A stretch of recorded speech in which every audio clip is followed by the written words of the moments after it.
All right, well, hello everybody, and welcome to today's webinar, New Measurable Skill Gains Success, WIOA Workplace Education. And today's webinar is generously sponsored by Burlington English, and today we have Robert Breitbard, who is also one of our presenters.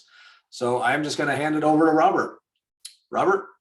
Well, thank you, James. And as always, thank you so much to Sharon and the wonderful COABE board and just everyone who's a COABE member. If you're not a COABE member already, then you definitely should be. Just one of the most powerful organizations and efforts I've ever seen in my 30 years in adult education. And as James said, I'm Robert Breitbard, Director of Educational Partnerships with Burlington English, and I'm mostly going to be facilitating today's efforts. I'm going to be turning it over shortly to some really fantastic presenters that I know you're going to get an incredible amount of value from their presentations, and I'll let them introduce themselves in just a moment.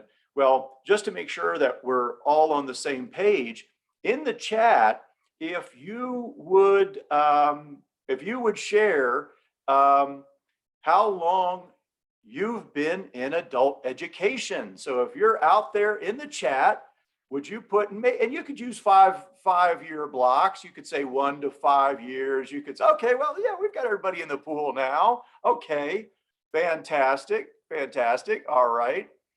Oh man, this is great audience participation. Okay. All right, waiting for anybody. Oh gosh, got some 30-year folks like me. All righty. Okay, and now in the chat, on a scale of 1 to 10, 1 to 10, 1 being a little, 10 being black belt, how would you rate yourself on your knowledge of the Workforce Innovation and Opportunity Act? Okay, so on a scale, 1 being just a little, 10 being I could wake you up at a cold sleep and you could give a presentation about it. Okay, loving it, loving it. Hey, if you're putting down 10, you're in the right place. If you're putting down 1, you're in the right place. You have come. Okay, now on a scale of 1 to 10, let's try this one. How much would you say you're an expert on the new measurable skill gains that only were approved and let into the wild this year? The 3 new measurable skill gains. Okay. Hey, I love the 0. Love this because you are in the right place. I started off as a negative something. That's why I've got these smart people here. All right. Then you are amazingly in the right place. Okay. So just very, very quickly here, just to make sure we're all on the same sheet music. So, and again, like I said, when I said I got smart people here, we got smart people here. And oh, by the way, they also are people who take Burlington English use and take it to the incredible next level. If you happen to be in Indiana, you'll want to go to so many places that we're having so much great success, but you want to go to Washington Township. If you're happen to be in Michigan, visiting Michigan, there's an amazing amount of programs that are using Burlington English. Literacy Center of West Michigan is one of the places you'd want to go to for sure. So as far as for those of you who said you're relatively new to this, just know that back in 2014, the Workforce Innovation and Opportunity Act was passed by Congress. And that pretty much allows the federal government to put out funds all throughout the country, typically in a grant competition process. And it helps with workforce boards. It helps with adult education programs. It feeds a lot of efforts. And the 5 big pillars, and I'm going to oversimplify just a bit, but the 5 big pillars for this can be, I'm going to sum up. Now, I should say for all of this, we hope this, for those of you who are saying 0, 1, 2, even 5, we hope this webinar really lights some amazing interest in you, and that then you reach out to your state adult education office, because the end all say all for all these great things you're going to hear about is your state adult education office. And also the states, many states have flexibility in how a lot of what you're going to hear is actually laid out. So this Workforce Innovation Opportunity Act, kind of like the No Child Left Behind, if you will, from 15 years ago, what that kind of did for K-12, in a broad sense, that's what WIOA has done for us. And it's got common goals. And that is that for the folks we serve, it's to help them, prepare them to get jobs, okay? It's also new for WIOA versus its predecessor to help them have the kind of skills to keep jobs and advance on that job. Big push for WIOA, help students get into future training options besides ESL, adult basic education, high school equivalency, into college, into career technical programs. Serving employers is something that's really, really, really big and is very broad in WIOA. That's a set of webinars unto itself. And then as you're showing gains, as you're making incremental gains with learners so that they're moving to these things such as getting jobs, keeping jobs, transition into post-secondary, we're allowed to get credit, if you will, as adult education programs by showing gains. And for years, that meant test gains, assessment gains. If you gave a TABE test, if you gave a CASAS test, a BEST, BEST Plus, on and on, if you gave tests and students moved up defined levels, that was a measurable skill gain. If students got their high set, their TAS, their GED, that was a measurable skill gain. So just this year, there were 3 added measurable skill gains, and they all had to do with bringing your adult education efforts onto work sites. And we're going to focus on really one of those new measurable skill gains, and that's finding employers who need assistance in upskilling their workers and determining what kind of training is needed, education by you, coming up with common goals, and then what does satisfaction and success look like. So we're going to talk about that one. And instead of just talking about it, we're going to hear about it in action. And also, I can't say enough, with all the great things you're going to hear today, I've got tons and tons of Burlington English colleagues to help you put all these great ideas into action. So with that, I'm going to turn it over now to Chad Patton, one of the directors there in Greater Grand Rapids at the Literacy Center of West Michigan. And he'll tell you the kind of success they're having with these new efforts at workplaces. I'll turn it over to you now, Chad. Thank you. Fantastic. Thank you, Robert. And I am going to go ahead and share my screen here. And here we go. So as Robert mentioned, I'm Chad Patton. I direct the customized workplace English at the Literacy Center of West Michigan. We are based in Grand Rapids, Michigan, And our goal, our mission is bringing about a just and vibrant West Michigan through the power of literacy. We are a 501c3 nonprofit that focuses on adult literacy through 3 different programs. I'm going to really specifically talk about the Customized Workplace English program today. My colleague Jennifer Summers, honestly, everything that we do, I couldn't do without my team, and unfortunately, my colleague Jennifer Summers will not be here to present with me, but she is the curriculum guru. So I'm going to make sure that I keep her information up here if you have any questions for her or myself directly after this presentation. So let's get into it. When we began the Customized Workplace English program at the Literacy Center of West Michigan, this actually started in 2001. And at that time, it was an innovative way for us to partner with businesses to provide entry-level training to help upskill individuals within a business.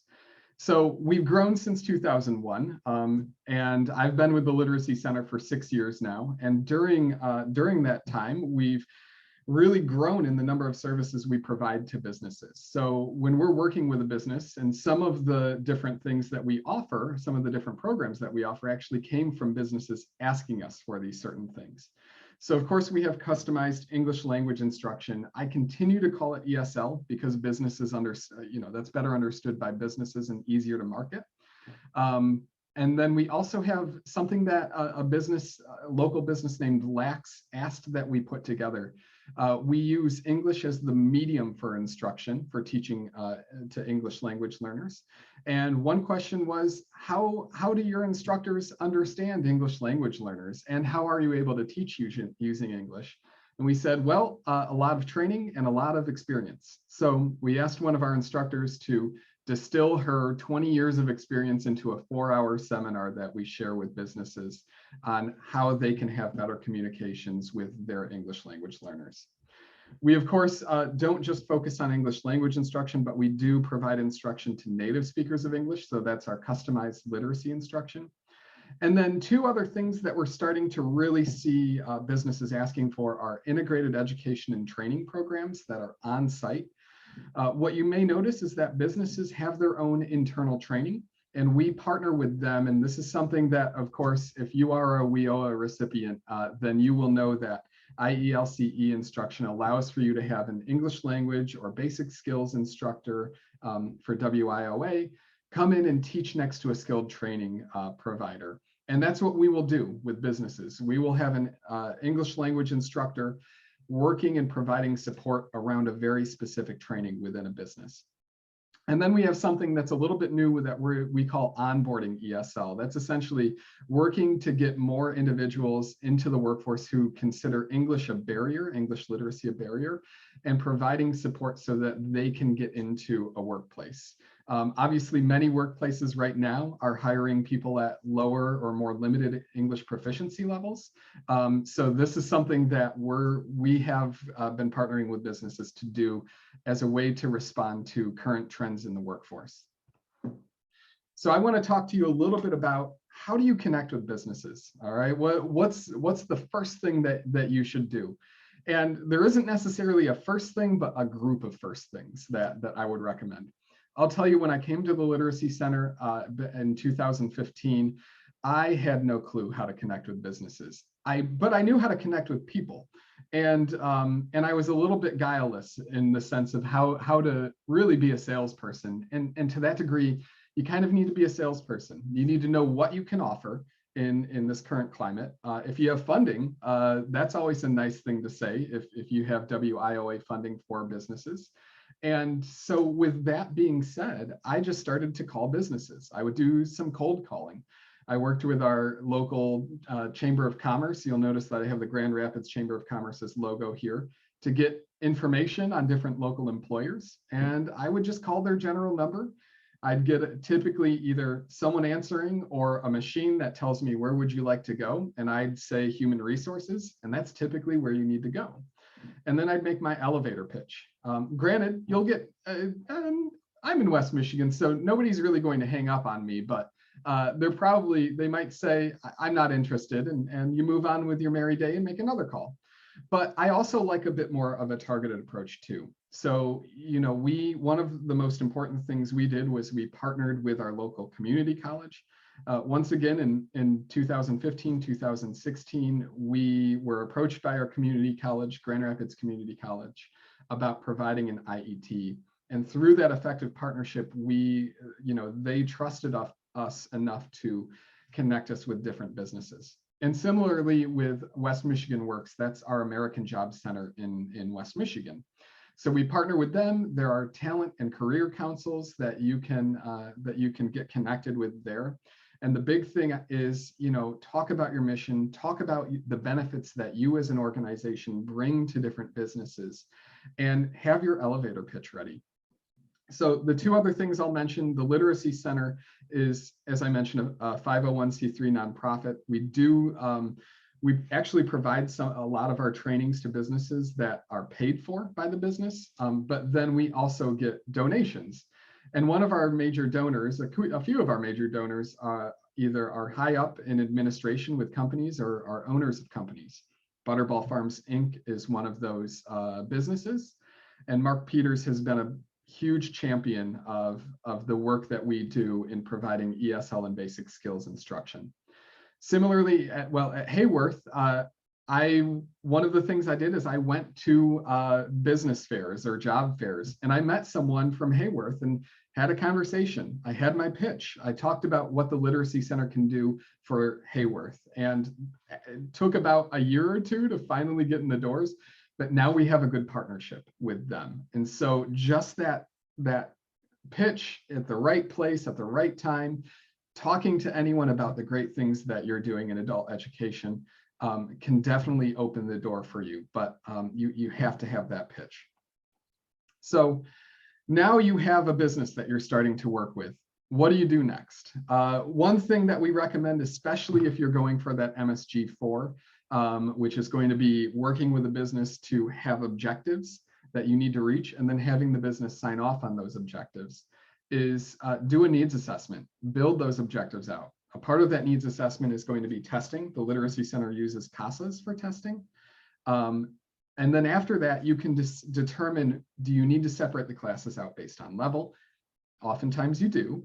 And then on top of that, what materials will you need to teach learners at their particular educational functioning level? Then you also want to determine stakeholders, people who can talk to the needs within the organization.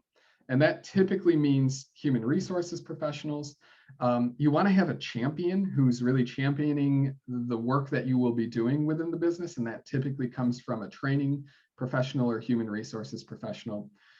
This can include managers, supervisors. I also highly recommend including someone who will be taking the class. And what you can get from all of these different levels of stakeholders is a true understanding of where the needs are for basic literacy and English language instruction as it relates to reading, writing, speaking, and listening. Then take a tour.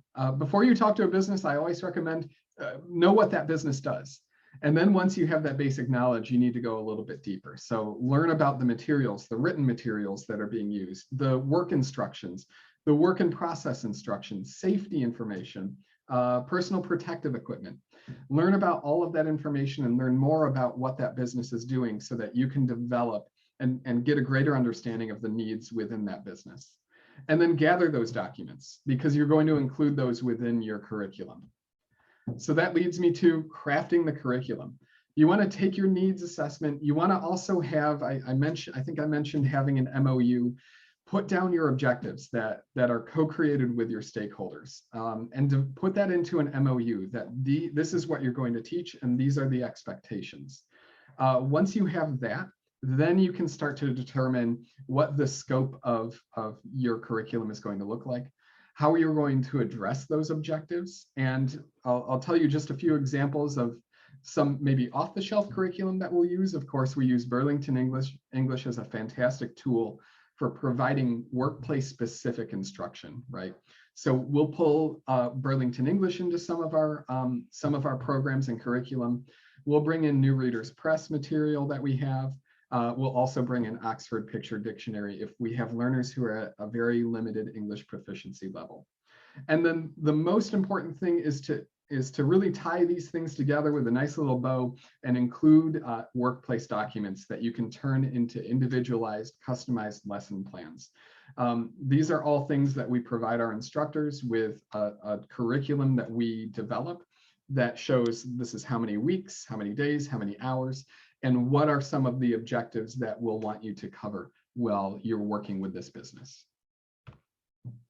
So the delivery schedule, we have a pretty standard delivery schedule that will, and you always want to have one of those when you're working with a business.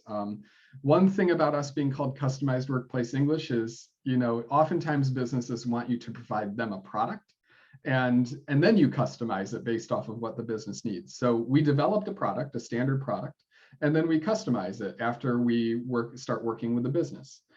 That standard product is typically, we're going to provide instruction on site. Obviously with COVID, we've grown into a virtual space, and we've definitely been working with businesses to try that virtual space, but that also presents different barriers. So I know businesses as well as ourselves, we continue to really like having that on-site instruction versus online. But of course, you can still have a fantastic online program. It's very important to think through access to internet, access to computer equipment and what have you, and making sure that people feel a part of a community through that online experience. How long? We typically have instruction for 60 hours. And what that looks like is 2 times a week for 15 weeks, meeting for 2 hours. And do the math on that. You can check me. That should add up to be 60 hours of instruction. The reason for that is, of course, we know that more English instruction leads to better overall measurable skill gains, right? And you really should determine the length of time based on how realistically you can actually achieve the objectives you set out with the employer. But with that being said, still have a basic structure that you can present to the employer. So 15 weeks, typically 2 days a week for 2 hours every day. The other thing, and for those who are in adult education, I hope that, this can get some snaps from you, but adults are busy people, right? And so the reason back in 2001, when the Literacy Center developed this type of program, we were responding to the fact that adults have busy lives. And so what can we do to contextualize instruction that's very specific to what adults are doing now? And how can we make this a strong part of adults' lives and make it convenient for them to attend? If it's right at your workplace, right on site, maybe your work is paying you to attend this program. Maybe you're coming a little bit before work or a little bit after work, but the goal is that this should be easier for adult learners to attend this program. With that being said, with asynchronous studies, it's been really difficult for us to do homework, paperwork, but a lot easier for us to say, hey, why don't you practice this conversation with another colleague in English and report back to the class how that went. Or maybe you can tell us about, maybe this week you try filling out a form that you need to fill out in English and tell us how that went and maybe what struggles you had. So really try to contextualize your asynchronous and work and homework to what they're doing in their everyday lives. Measuring success. Of course, this is something that you want to have a part of your MOU. Meeting those objectives that you outlined with the business are extremely important. We also do post-testing as well as a qualitative analysis of how confident learners feel in different components and objectives related to literacy improvement and on-the-job improvement. So we take all of those statistics, put them together in a nice report for the business. But we also have, success can look different for many individuals. So we do our best to capture what success looks like. If you look here, success might be, hey, I feel comfortable in my work, job as a carpenter, right? At Lax Enterprises, we had an individual who wanted to upskill into a training position. And it was during an end of class presentation that she said this. And she is now working in a training position because of this. So we helped remove that barrier of English. One partner, Burn, they have us come in to teach English to help their employees become citizens. That's success. And you'll see 2 employees who became citizens after attending our program. And then many of you know it's really difficult for people to see the tangible results of English language instruction. So we do this thing, it used to be Now I Can, now the Literacy Center focuses on the fact that literacy is more than words. And you'll see that one of our employee learners said, now I can speak English clearly and understand everyone better than before. So these are brief statements that demonstrate the impact that ESL and literacy instruction has on learners. And then when it comes to compliance, you really want to, one thing that we do if you're receiving WIOA funds for the state of Michigan, we have an adult learner plan that we have to fill out for everyone. So make sure you're doing that. I recommend having an MOU with the employer that states the objectives that the employer would like to see met during the course of the program. Typically, you're going to have an NDA with the employer because, of course, you might see things that they don't want you to share with anyone, as most employers will say. So don't be surprised if that's the case. And then the other thing that we have our own internal documents that measure success from both a quantitative and qualitative perspective. And then, of course, you'll see in this photo that everyone gets a signed certificate that says that they completed the program. It's signed by the employer as well as the Literacy Center. In terms of overall, when it comes to providing WIOA funded programming with businesses, I highly recommend having that MOU, making sure you have a good process when you're onboarding learners, and that includes testing and filling out proper paperwork, and that you are making sure to hit all of your objectives, right? And that the employer, you're continually communicating with that employer if you want to hit those objectives. So that is, I see that I have a few questions, but I'm actually going to turn it back over to Robert. Robert, I hope I didn't take up all of the more than my allotted time, but yeah, I will respond to questions now. Yeah, Chad, you've got your timing's perfect. So yes, so if anybody would like to put some questions there in the chat, particularly, sometimes it's a little easier in the chat, but feel free in the, I think, Chad, you nailed one of the questions there. Do you provide certificates of completion? Yeah. Yes. Yep. George is asking about those quantitative measures you use. Yes. Hold on a moment. Let me see. Sorry, I was looking at. And that's fine. Okay. Oh yeah. Georgia, the qualitative measures are specifically, we actually worked with an evaluator to take a pre and post confidence survey that, for the most part, it's going to focus on reading, writing, speaking, listening, and different things that are related to the work that's being done. How confident are you on a scale of 1 to 4 on doing this activity? And you can change that however you like, but we do a pre-survey on how people feel, what their confidence levels are coming into a program. And then we do a post-survey and do a comparative analysis between the two of them. So we of course want to see those numbers going up in the positive, that they're feeling more confident around these different areas. And Chad, if you're watching the, there's a question, are you a WIOA provider? Is Literacy Center of West Michigan a WIOA provider? Yes, we are. Yeah, and I saw someone say something about an MOU. Yes, so I know that for our integrated education and training programs, we do need an MOU, and you will need, I can only imagine you will need an MOU from in partnership with a business if you want that MSG 4. And what does the typical, when you've completed, which I'm sure it's always successful, when you successfully complete, the prescribed training that you're going to do, how do you document, besides the assessment, how do you work with the employer to document that and then turn that over to the state? Yeah, definitely. So what I will say is that we have a pretty standard report that we give to all businesses, and we have our different measures of success within a business. One thing that I would add for this is specifically writing down how you accomplished with data, how you accomplished your objectives based on your MOU with that employer. But then, of course, a part of that you want to demonstrate, we include graphs on improvement on a CASAS test. We also show attendance percentages, who attended the class for how many hours. We also have a lot of transparency in, we share with the employer every day just high-level topics of what were covered for the class. That's added as an appendix. And then we're also going to put just raw data on CASAS gains, as well as our data on the qualitative measurements as well, and put that all into a report.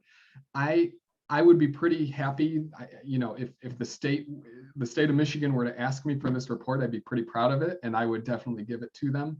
But of course, you want to make sure that everything you said you were going to complete within that MOU is indicated on that report, and you have all of those boxes checked that you did everything you could to reach those objectives. Excellent. And everybody, again, if you happen to be in West Michigan, it's really definitely worth paying a visit to Literacy Center and reach out to Chad. Just a wealth of information. So really enjoyed that. And so thank you, Chad, so much. Yeah. And to everyone who has joined on, just know that COABE, our friends at COABE, do a fantastic job of archiving, recording, and archiving these webinars. So they'll be on the COABE webinar archive page. And then also to everyone in attendance today, you'll also be getting a follow-up email with the PowerPoints that were shared today. So please. And then lastly, once again, just know that every state has flexibility as far as how to really interpret all the different phases of connecting with employers, establishing what's going to be taught, the needs and the milestones, what kind of exams might be used. And again, there's 3 new measurable skill gains added. We're mostly talking about the ones where, again, you establish milestones based on individual needs of those particular employers. So your state office has tons of great information. I've seen recorded videos and PowerPoints on the state websites of just about every state that I visited. So now I'd like to move just a few hours south, just head straight down the road to our wonderful friends in the northern part of Indianapolis, who really genuinely also, and if you haven't been to Indianapolis, that is a fantastic city, one of my favorite cities. So without further ado, what I love particularly here is we've got great perspective from the director, Todd DeLey, assistant director, Lara Pastore, and then, what's of so much interest to me, obviously, particularly because I'm involved with Burlington English and was a teacher for so long, is what do we actually do when we're actually in that workplace and working with those learners directly. So with that, this is a really, really great program they've got with Heartland. And so I'll turn it over to you, Todd, and let you take it from here. Thank you, friends. Thanks, Robert. I just shout out to Chad there. That was a good presentation, and what a nice, really nice things going on up there in Michigan and that connection to the employer. So that's good to see that, we get wrapped up in our own little world. I'm sure everybody does, and where we're at. And so it's nice to see that. So that was really nice. Again, like Robert said, my name is Todd DeLey, and I oversee we're on the north side of Indianapolis. We do adult basic education, ESL, HSD certifications, just like a lot of adult ed programs do throughout. And we've done some things, as we've transitioned in my years here, as we transition from a lot of education to maintaining, holding up the educational piece of what we need to do as adult ed providers. Obviously, we've moved into a world where employers and employees and connecting our students with not just upskilling them in education, but helping them become more obtain, credentials in the work field is more of what we're supposed to do and what we are doing. So we do have some things to share today. We do have a partnership we're going to talk about today that's been a successful partnership. I have Chrissy and Lara on here to, we built this thing, and it's taken a while. I think Lara will speak to that. Like, it takes a while to get some traction and to get this thing the way it's maneuvered and worked out to where it's going. And we know we have some results, and we've heard back from who we partner with. that it's going well. I think Robert made a great point, like each state connects different to their employers, and how, we get that connection between the workforce development and actual employers. And it's all new for a lot of us, but we are navigating that and trying to do well with some of those partnerships. And so after saying all that, I'll turn it over to Lara, and Chrissy can talk a little bit, and I'll just jump in some as well. So thanks for having us. Thanks, Todd. My name's Lara Pastore, and I'm the Assistant Supervisor in Washington Township. Washington Township Adult Education is considered a large urban program. In a typical year, we're going to serve between 1,500 and 1,700 students. Approximately 45% of our students are English language learners. So that's where we're going to talk a little bit today about a partnership we have with an employer called Heartland Food Groups that has about 850 employees, and they estimate around 125 of their staff needs English language acquisition skills or classes. So we're just going to start off real quick. What are we going to cover? And it's going to be a similar format to what Chad talked about, and a little more background. It sounds like up in Michigan, they've been doing this for 20 years, which is amazing. Kudos to them. We've really been trying to partner with employers since WIOA came out, and our state office said, hey guys, this is what you need to do. So I'm not sure how many of you are in that same boat we were in a year or two ago, but this is still fairly new to us. So if you're just figuring out how to work with employers through WIOA, we understand your pain sometimes, but anxiety or excitement as you get this off the ground. So that's kind of where we are in this phase of working with employers. So how do you find businesses to partner with for adult education? And I'm not sure how big Chad's coverage area was, but ours is a very large metropolitan area. Indianapolis is the 14th largest city in the country. And we have, 1 million plus people with lots of hundreds, if not thousands, of different businesses.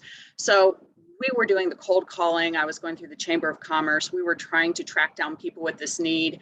And we really found the most effective way to partner is when you can get those who have a need to self-identify, because it takes a great deal of time to do the cold calling. And I used to do advertising. Sales is a living, so I understand cold calling, and I kind of know what the ratios are on getting people to say yes or having a need just by calling them up. So when you're in a larger metropolitan area, that's a really challenging piece to find the right business. So we've been partnering with state agencies like our work-based learning state level agency. They brought us a partner, our Department of Workforce Development, because we're getting businesses who are learning about WIOA and learning about the funds and the resources that are available, reaching out to them, and then they're bringing that back down to our level. Our workforce boards like Employee Indy and Work One. And then we did something in the past year that really worked well.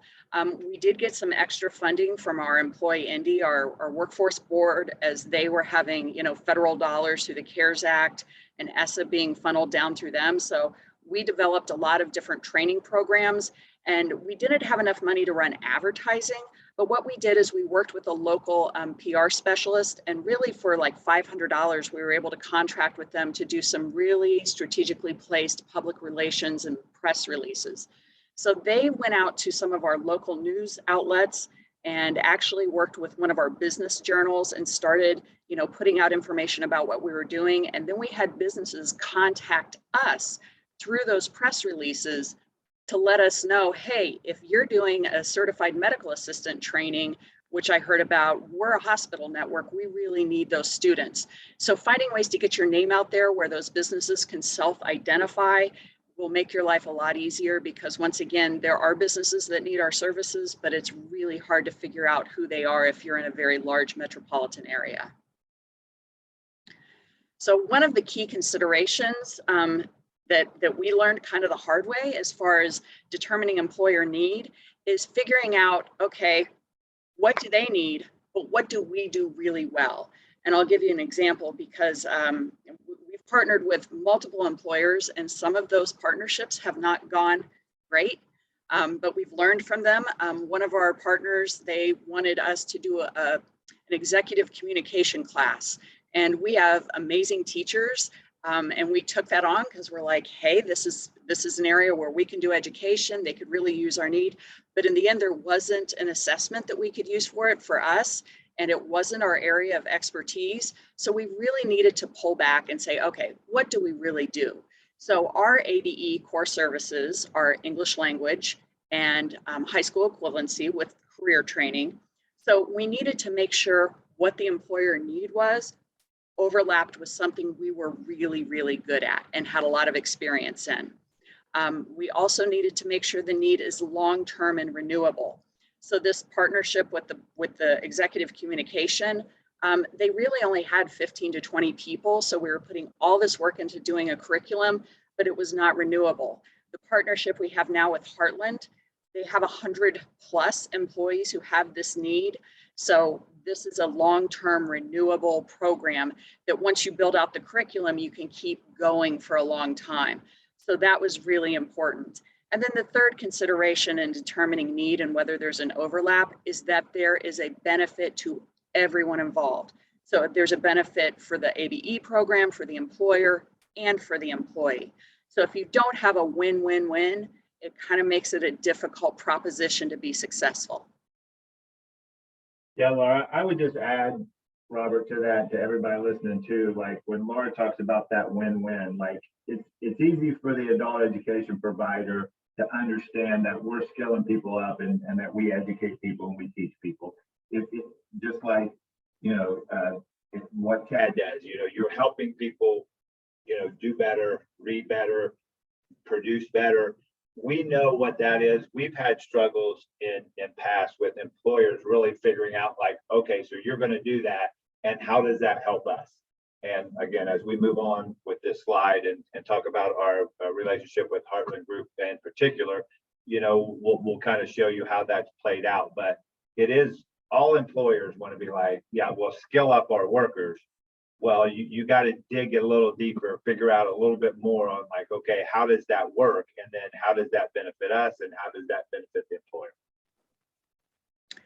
So jumping back in, two primary areas of overlap. Like I said, we really honed in on the English language acquisition and the HSE completion. We found a larger group of students generally in the English language acquisition, and this has been our most successful partnership so far. Heartland Food Group went to the Indiana Department of Workforce Development and reached out to them, and then the Department of Workforce Development, where adult education is housed in Indiana, reached out to us because we served that geographical area where the actual manufacturing plant was located. So that's how this one came on board.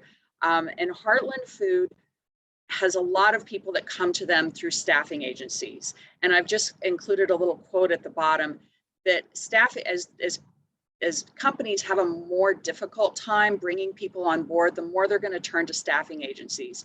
And what we found through working with some of our employer partners is that staffing agencies generally don't have as rigorous of requirements for getting people onboarded. And a lot of times it becomes kind of like a temporary staffing situation where if they come in through a staffing agency, it's kind of like that trial period. So what these companies are finding is when they get more and more employees through staffing agencies, that they have higher needs. They're not always proficient in English. They don't always have that high school equivalency diploma or high school diploma. Heartland has told us that, we require a high school diploma, but they're getting people through staffing agencies who haven't vetted them on that criteria. So they're finding a higher need, like Chad was talking about, in the current climate as far as people's education and language proficiency in their current staff. So once again, when you're starting a program, you need to stick with what you know. Our core TAPE Class C curriculum, I know Chad mentioned New Readers Press, Oxford Picture Dictionary, and Burlington English. We pretty much use the same, but we use Ventures as our core English curriculum, kind of our textbook. And then of course, Burlington English does a lot of great work in the workforce or workplace preparedness. Ventures has a lot of different kind of subsections on workplace. And then the Oxford Picture Dictionary is great because we serve people from all sorts of different languages and ethnicities. So it's not just one different language, it's usually multiple. And in this plant, I think they have 8 to 10 different languages of students currently in our class.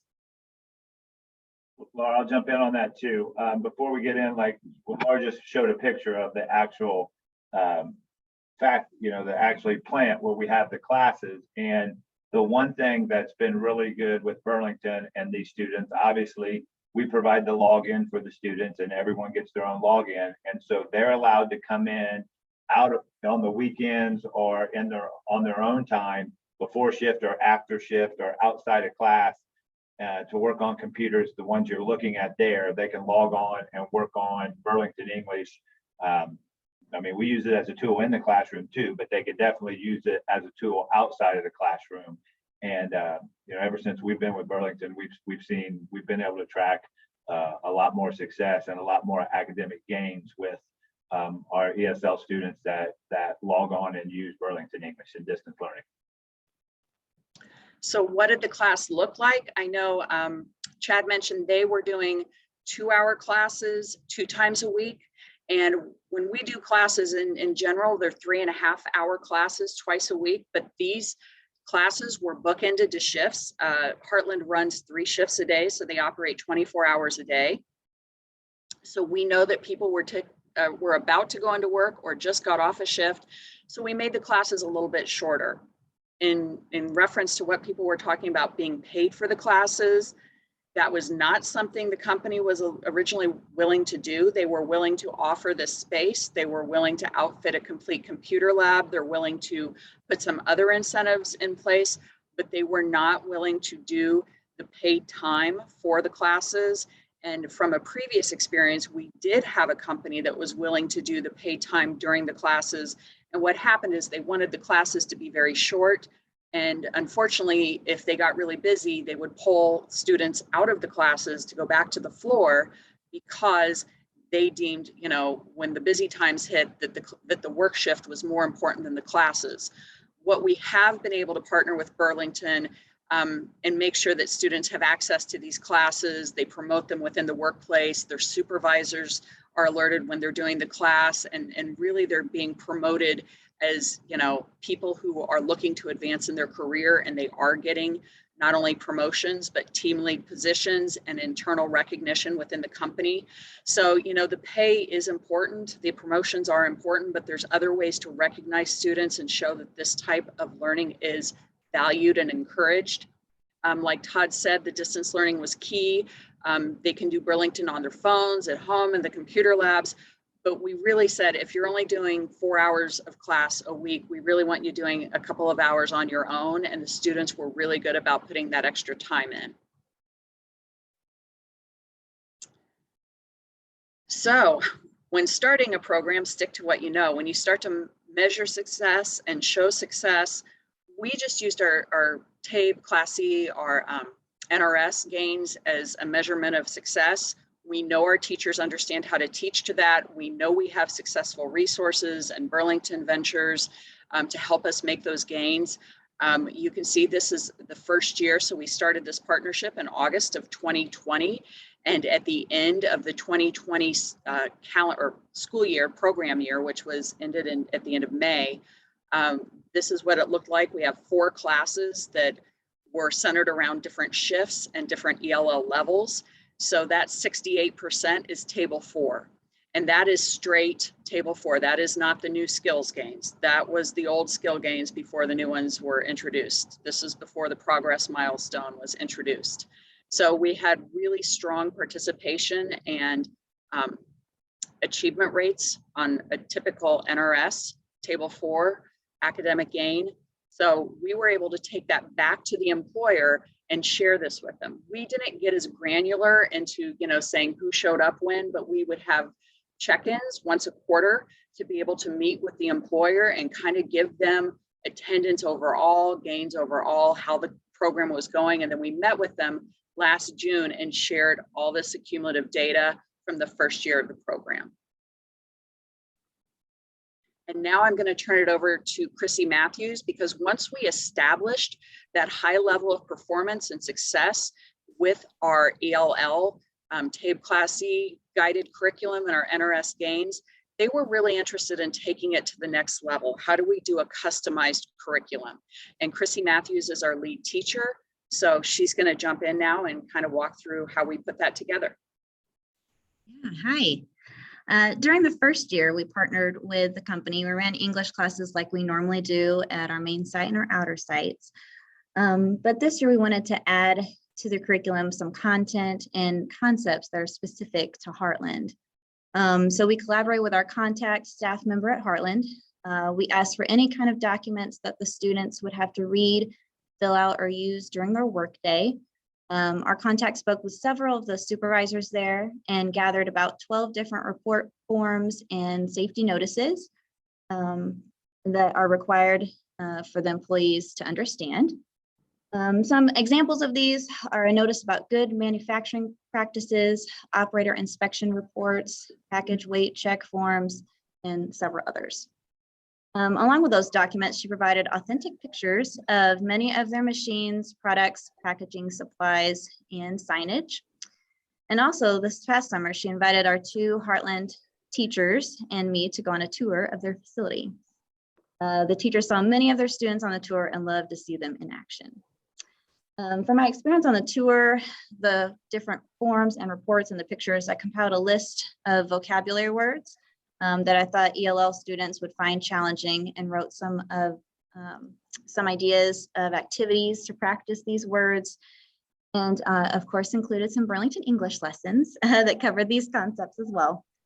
I created a PowerPoint with these words and images. And then finally, I put together a multiple choice exam that assesses all these concepts and vocabulary. So if these students pass this assessment, they should be able to fill out their reports more correctly and understand company policies. We sent the assessment to staff at Heartland for approval and then made some edits and changes together. Next slide. And you can go in the next slide, please. All right. So as you can see here, a few snips of some of the pictures of the assessment. You can see the real pictures and the products. The teachers have told me that they've been using the PowerPoint activities and have had successful lessons. So the students are taking the test this week. 80% is the passing score, and several have already passed. Yay. The students will have the opportunity to take the exam again 2 more times next semester if they don't pass. And so for those that pass, students will receive some kind of recognition from Heartland, maybe a certificate or their name on the wall of fame or something like that. So I'll turn it back over. Chrissy, I'll jump in real quick before Lara comes back. This is our 2nd year at Heartland, and I would just like to say, like, what Chrissy just described was, you know, what it's evolved into. Again, you crawl, you know, before you walk, and you walk before you run. So, you know, when we first started it, you know, basically we taught ELL class kind of like we teach it in our building here. That's not in a, you know, it was all about getting, and Laura's going to talk measurable skill gains, NRS gain levels. So we knew the students when they post test were getting better at what they do. And so as that got better, then we noticed, I think the best thing that happened in this particular plant was they had supervisors out in the plant after, you know, we completed our first year to come back and say they noticed a difference in out in the plant in what the students were able to do, what they were able to understand. And then you kind of build upon that with what Chrissy just described. And how do you get a little bit more contextualized? How do you make it where it's specific to the actual, you know, the where they're working? And so that's worked well. But again, we've learned as we've went, like anything else, especially when something's new, you kind of learn as you go, and you kind of adjust and tweak as you go. Okay, I know we have just a couple more minutes, so we only have 2 more slides. What does our state approval process look like? We had to go through a very detailed state application process. We had to submit curriculum detailing all the lessons, the resources, the assessments. Our new customized assessment is a progress milestone MSG. It is not a skills progression MSG. So to the question is, you know, there's two different ways you can show that MSG specific to employers. This was a progress milestone. So that's where it fell under. And let's see if I can get to the last slide. There we go.